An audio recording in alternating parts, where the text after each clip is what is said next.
Hello दोस्तों, राधे राधे। कैसे हो आप सब? आशा करती हूँ आप सभी अच्छे होंगे। स्वागत है आपका फिर से एक नए ब्लॉग में। तो ब्लॉग की शुरुआत हो चुकी है। इस दिन की शुरुआत तो काफ़ी देर पहले हो गई थी। घर के सारे काम हो चुके हैं ख़त्म।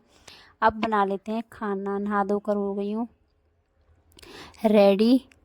और आज खाने में बनाऊंगी ये कद्दू। तो आज पहली बार कद्दू बनेगा हमारे घर पर ये, क्योंकि गोल वाला कद्दू तो कई बार खाया, लेकिन ऐसा वाला कद्दू पतला वाला जो कि खीरा की तरह आता है वो हमने पहली बार खाया है और पहली बार ही हमारे घर आया है। तो देखते हैं आज कैसा बनता है। इससे पहले मैंने कभी नहीं बनाया। गोल वाला कद्दू बना लेती हूँ और भी कई तरह के कद्दू बना लेती हूँ, लेकिन ये कैसा बनेगा उसका स्वाद तो आगे ब्लॉग में पता चलेगा। जब बन जाएगा तब उसके बाद ही मालूम चलेगा। तो यहाँ धोकर मैंने सारा कद्दू काट लिया है।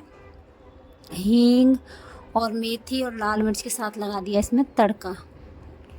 और एक तरफ मैंने फुला दी है इमली।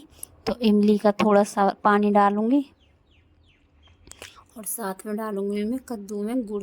तो खट्टा मीठा कद्दू बनकर हो जाएगा तैयार। और कद्दू के साथ तो पूड़ियाँ इतनी स्वाद लगती हैं। साथ में बनाऊंगी मैं गर्मा गर्म पूड़ियाँ। तो और एक तरफ होगा रायता।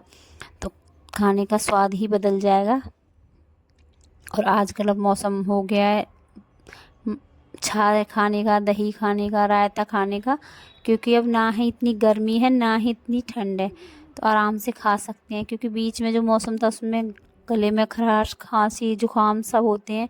तो इसलिए कोई इतना मट्ठा दही ये सब कोई नहीं पकड़ता है। लेकिन अब मौसम इतना अच्छा हो गया है कि साथ में सूखी सब्जी होगी तो साथ में दही, रायता, मट्ठा कुछ ना कुछ होना चाहिए।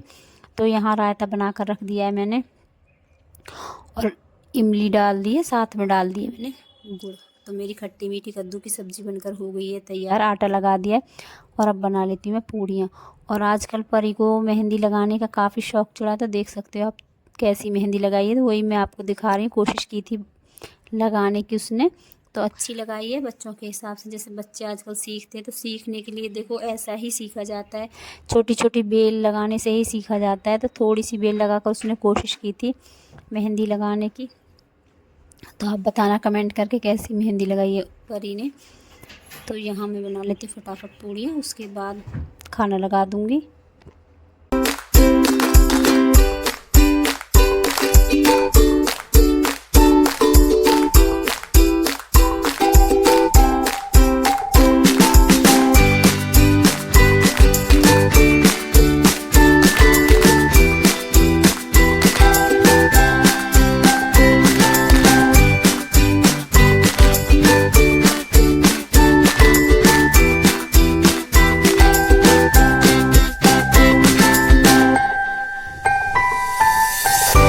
तो आज संडे है तो बच्चे भी आज घर पर हैं। तो सुबह नाश्ता सबका हो गया था और समय हो चुका खाने का।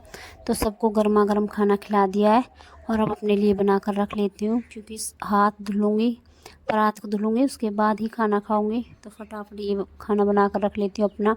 और कुछ एक दो पूड़ी बना कर रख देती हूँ, क्योंकि बच्चे एक दो पूड़ी बाद में भी खा लेते हैं। क्योंकि बच्चों का होता है मन, तो कभी कभी खा भी लेते हैं, कभी कभी नहीं भी खाते हैं।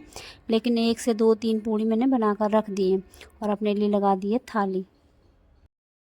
और जिस दिन छुट्टी होती है उस दिन परी मेरी काफ़ी ज़्यादा मदद करती है काम में। तो ये ब्लॉग संडे का है। तो अभी खाना खा लिया सभी ने। बर्तन साफ़ करेगी परी और गैस की सफाई भी अभी परी करेगी अंदर।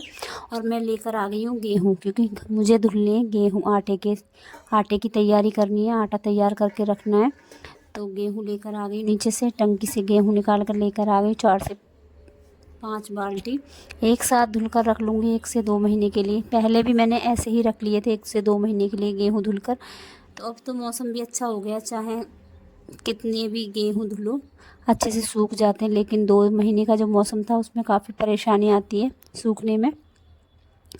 और धुलकर ही खाते हैं, क्योंकि इसमें दवाई लगाई है टंकी के अंदर, जो जहरीली दवाई होती है गेहूँ की वो लगी हुई है। तो इसकी वजह से हम ऐसे ही गेहूँ नहीं खाते, दवाई लगी हुई है, जिसके कारण हमको ये धुलने ही पड़ते हैं। तो यहाँ मैंने गेहूँ को धुल दिया है, सारे गेहूँ अच्छे से।